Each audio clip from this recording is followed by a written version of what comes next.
कृतज्ञस्य सत्यवाक्यो दृढ़व्रता चारित्रेण च को युक्तः सर्वभूतेषु को हितः। बहुत सुंदर प्रश्न किए थे वाल्मीकि।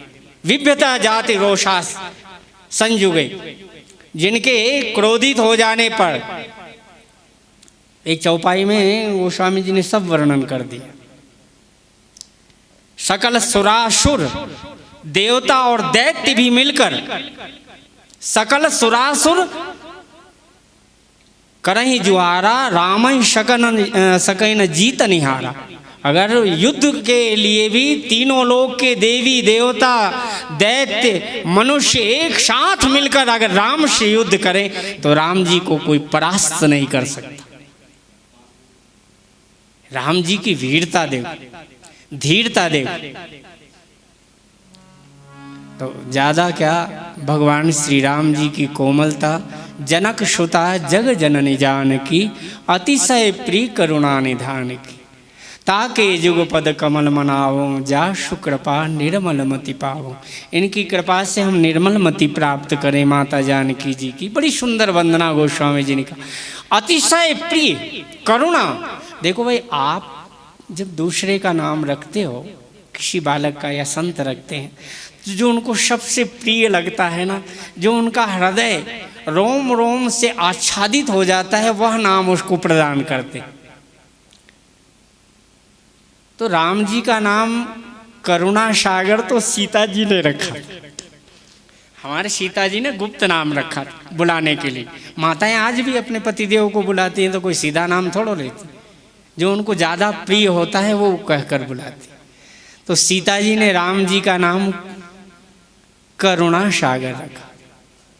करुणा अंतस्तम केंद्र है।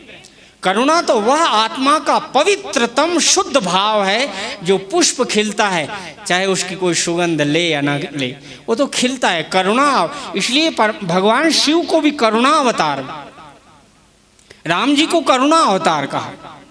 भगवान शिव करुणा तो अवतरी सहज प्रस्फुटित, और ये केवल सीता जी की कृपा से ही करुणा का जन्म हृदय में होता, अवतार होता है, अवतरित होती है। संसार में सभी माताओं को आपको भी जन्म देने वाली कोई माँ होगी, उनको जन्म देने उनकी माँ, उनकी माँ, अनादिकाल से माता पिता तो होती हैं। लेकिन गोस्वामी जी ने कहा सीता जी की कोई माता नहीं, एक हमारी श्री जी की कोई माता नहीं। श्री जी अयोनिजा है। वाल्मीकि जी की श्री, तुलसीदास जी की सीता माता अयोनिजा है, स्वयंभू है, स्वयं प्रकट होती, किसी के उदर से नहीं, इसलिए तो जगत जननी हुई। जगत जननी, संपूर्ण जगत को जन्म देने वाली। तो अयोनिजा हैं, श्री जी हैं। और गोस्वामी तुलसीदास जी से कहा कि आपकी श्री जी कैसी हैं? कहते हैं कि चलो, मैं अभी इनके साथ आया तो महाराज जी मैं कहा कि चलो श्री जी की महिमा सुनाई जाए थोड़ी दी। और श्री का अर्थ होता है श्रेष्ठ, जो राम जी से भी श्रेष्ठ हो, हम सबसे हाँ श्रेष्ठ हो। श्री का अर्थ श्रेष्ठ। श्री का अर्थ होता है सम्मानी। श्री का अर्थ होता है, ये श्री जो हम लगाते हैं ना, इसको भी श्री कहते हैं। उभय बीच श्री सोहई कैसी, ब्रह्म जीव बीच माया जैसी। और हमने तो एक छोटा सा अर्थ कर दिया था। श्री गणेश का अर्थ क्या होता है? गणों के ईश, गणेश। लेकिन देखो श्री गणेश का अर्थ क्या होता है? श्री का अर्थ होता है श्री जी, श्री का अर्थ होता है राधा जी, श्री का अर्थ होता है सीता जी। और गणेश का अर्थ होता है गण, गणों के जो ईश हो। गण यानी ललिता विशाखा आदि जितनी सखियां हैं ना श्री जी के, जितने गण हैं उनके ईश, अर्थात तस्य ईसा इति श्री कृष्ण। श्री जी को जो ईश है, भगवान कृष्ण जो है ना, वही श्री गणेश के रूप में विराजमान है। तो भैया श्री राम और श्री कृष्ण दो तो है ही नहीं।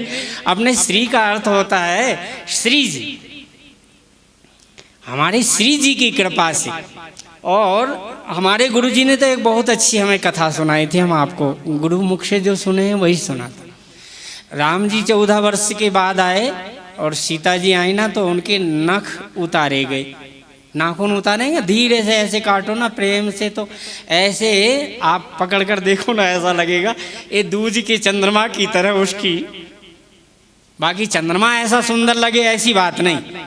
और ये मिट्टी के चंद्रमा को पृथ्वी का अंश है, इस चंद्रमा को भगवान शिव पर अपनी खोपड़ी पर क्यों रखेंगे बोझ को बेचारे को। अरे हो सकता है यमाश्रितो ही वक्रोपि चंद्रा सर्वत्र वंदते, जिनके आश्रित होने पर, भगवान शिव के आश्रित यह चंद्रमा हो जाने पर भगवान शिव ने अपना आभूषण बना लिया। लेकिन चंद्रमा को मंत्र दिया कि अगर तेरे को शुद्ध होना है तो भले कितना भी पापी हो, तेरे को शुद्ध तो श्री जी ही कर सकती हो। श्री जी के चरण कमलों की आराधना कर, और श्री जी का मंत्र भगवान शिव ने दिया। इसलिए आज भी भगवान शिव को श्री जी के मंत्र से स्नान कराया जाता है। आप कहीं भी रुद्राभिषेक करवाइए तो देखो आप द्वितीय अध्याय में पुरुष सूक्त में क्या आता है, श्रीश्चते लक्ष्मीश्च पत्न्या बहोरात्रे पार्श्वे नक्षत्राणि रूपमश्विनौ।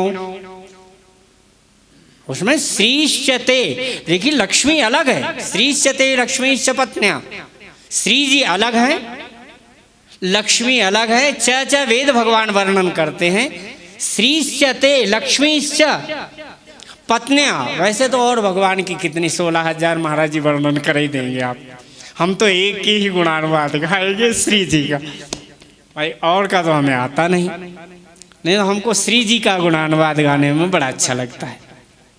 तो श्रीश्चते लक्ष्मीश्च पत्न्या, तो श्री जी कैसी विशुद्ध हैं, कैसी इतनी सुंदर है। गोस्वामी जी से कहा आपकी श्री जी कितनी सुंदर है, थोड़ा सा वर्णन करो।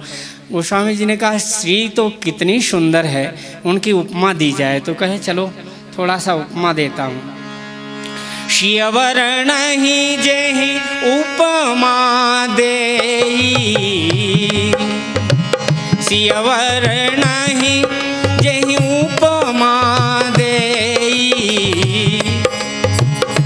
कभी कहाय जैसे कोले, को कभी कहाय जैसे कोले। गोस्वामी जी ने कहा जो पट तरिय, भगवान राम जी से कहा कि आप सीता जी का वर्णन करो ना, हम लौकिक मनुष्य क्या वर्णन कर सकते हैं, आप अलौकिक हो ना, तो आपका पवित्र मन हो तो आप सीता जी की सुंदरता का वर्णन करो। तो भगवान राम जी ने कहा अच्छा।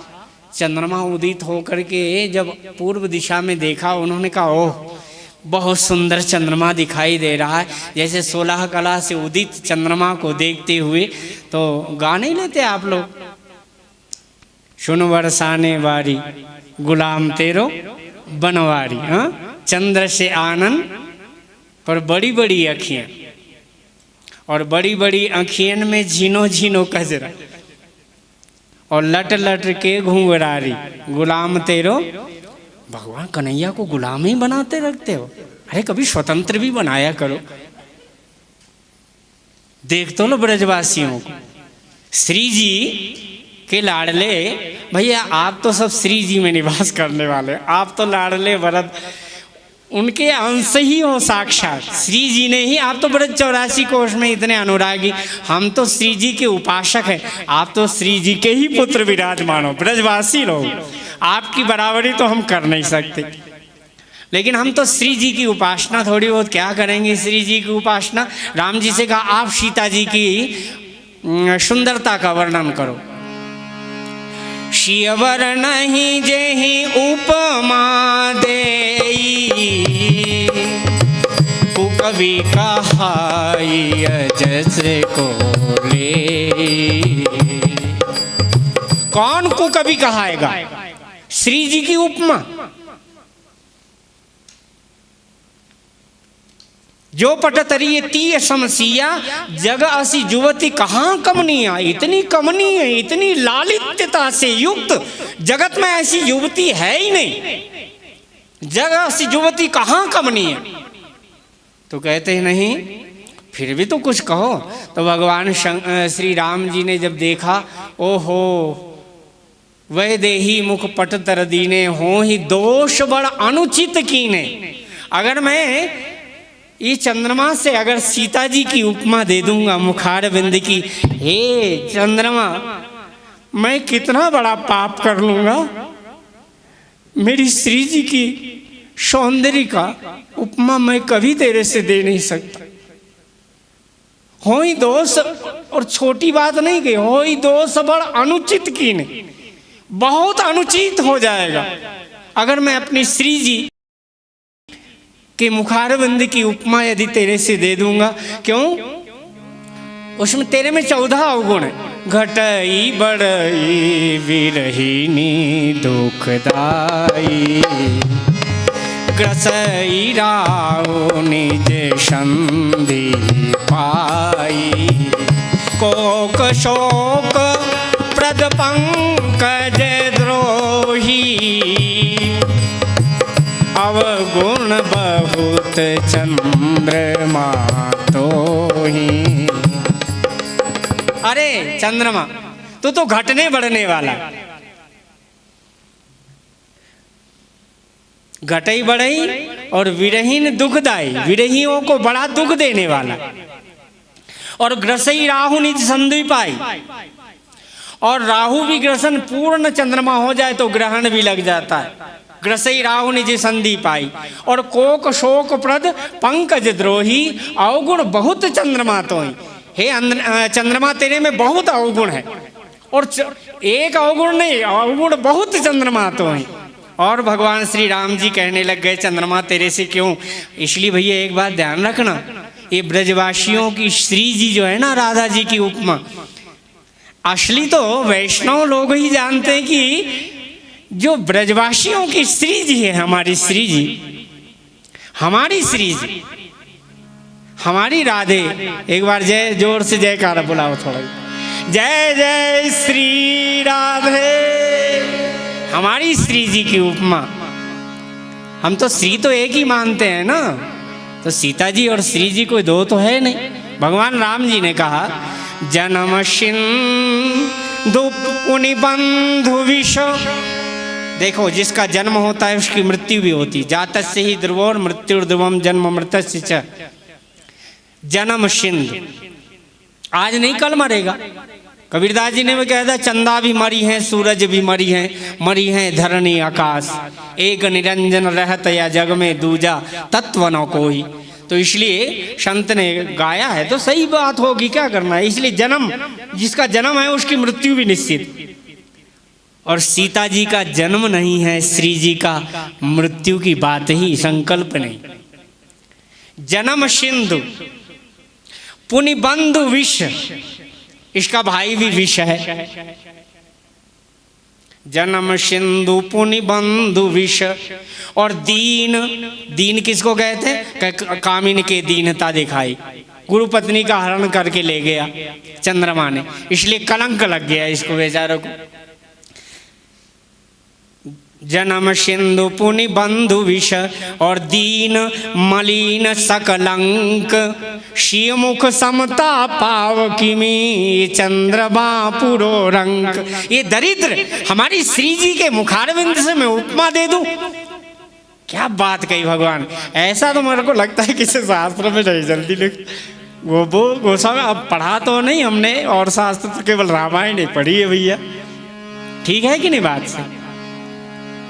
आपके ब्रजवासियों की ब्रजभूमि में तो क्या कहा जाए, लक्ष्मी जी भी जब श्री जी भगवान के जब श्री चरण ब्रज धाम में आ गए, ब्रज धाम में कन्हैया के चरण नहीं आए, पहले तो श्री जी आई हैं, इसलिए श्री जी बड़ी है कन्हैया से। ये भगत कह रहे थे मेरे को नहीं पता था, कहते हैं वो 5-7 साल बड़ी थी कन्हैया से, 1 साल बड़ी। गुरु महाराज कह रहे 1 वर्ष बड़ी थी, इसलिए श्री जी के चरण पड़े। पहले किसके चरण पड़े? श्री जी आए, कन्हैया बाद में आए।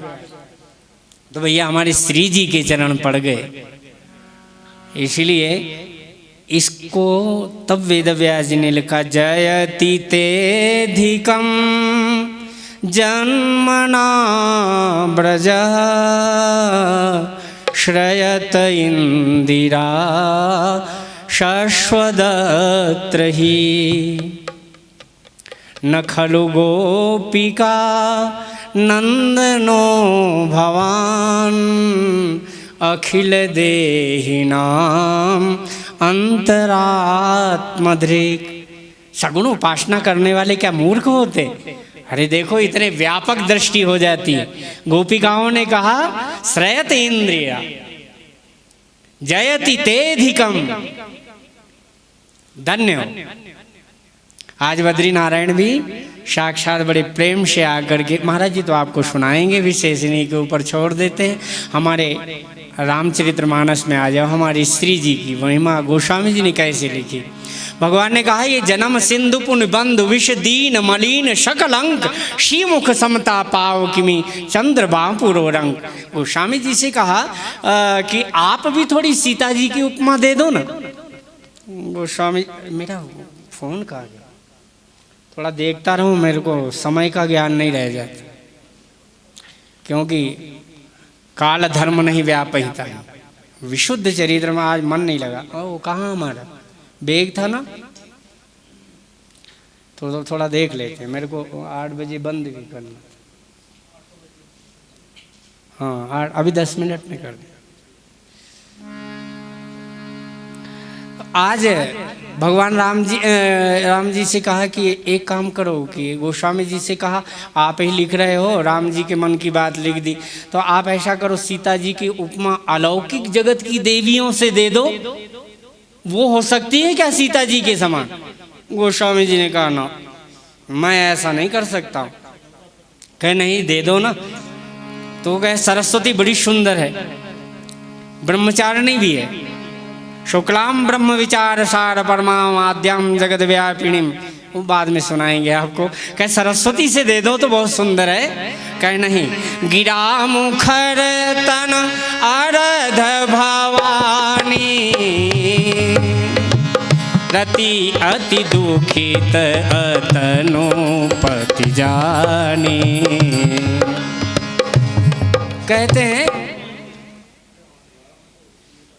गिरा मुखर, अगर सरस्वती से उपमा देता हूँ तो बड़बड़ाने वाली बहुत है, इसलिए सीता जी से उपमा नहीं दे सकता हूँ। इतनी सुंदरता, सीता जी इतनी शांत, इतनी कमनीय है, श्री जी इतनी सुंदर है कि सरस्वती तो एक रोम के बराबर भी नहीं है। कोटि कोटि कंदर्प दर्प दलन, हमारी श्री जी का एक एक रोम करोड़ों करोड़ों सरस्वती को उत्पन्न करने वाला। अरे इतना वर्ण, गिरा मुखर। और कहे पार्वती से दे दो। कहे बेचारी शंकर जी ने अपने अर्धंग में निवास करवाया तो वो परेशान रहते शंकर जी, आधे में साड़ी पहने कि आधे में बगंबर पहने, आधे में बिंदी लगावें कि लिपस्टिक लगावें कि क्या क्या करें। तो वो आधे में साड़ी पहने कि ब्लाउज पहने कि क्या क्या करे। तो भगवान शंकर ने कहे गिरा, वैसे अर्धमात्रा स्वरूप ओंकार में भी जो अर्ध मात्रा है, मैं तो एक लौकिक नहीं अलौकिक अर्थ में, गिरा मुखर तन अर्ध भवानी। बाद में विस्तार से बताएंगे, आज तो पहला दिन, थोड़ा सा सुनिए श्री जी की महिमा। रति अति दुखित अतनुपति जानी, उन्होंने कहा कामदेव की पत्नी रति बहुत सुंदर है, उसकी, उन्होंने कहा वो तो इतनी दुखी है, उसके पति को जब से शंकर जी ने भस्म कर दिया, इसलिए वो बेचारी तो अनंग पति को प्राप्त करने के बाद में बड़ी दुखी, उससे तो दे ही नहीं सकता, अलौकिक जगत में और कोई नहीं मिला। गोस्वामी जी ने कहा हाँ। कहते हैं लक्ष्मी से दे दो। अरे राम राम राम, कहती है तो और अनुचित हो जाएगा। विश्वारुणी बंधु प्रिय जेहि, विश्वारुणी बंधु प्रिय जेहि। क्या इसका भाई कौन है? विश्वारुणी बंधु प्रिय जेहि, विश्वारुणी बंधु प्रिय जेहि। कहिए रमा समकिमी वैदेही, कहिए रमा सम किमि वैते। भगवान ने कहा अरे मैं लक्ष्मी के समान तो कह ही नहीं सकता। कहते नहीं। तो गोस्वामी जी से कहा कि आपकी सीता जी ऐसी है? कहे कहिए रमा सम किमि वैदे, जिसका भाई विष हो, जिसकी बहन मदिरा हो, 14 रत्न में से श्रीमणि रंभा वारुणी अमी शंख गजराज कल्प ध्रुव शशि धेनु धन धनवंतरी विषबाज। कहते 14 रत्न निकले तो उनमें श्री जी के ये सब भाई बहन ही हुए ना, सभी एक उधर से निकले, सहोदर हो गए।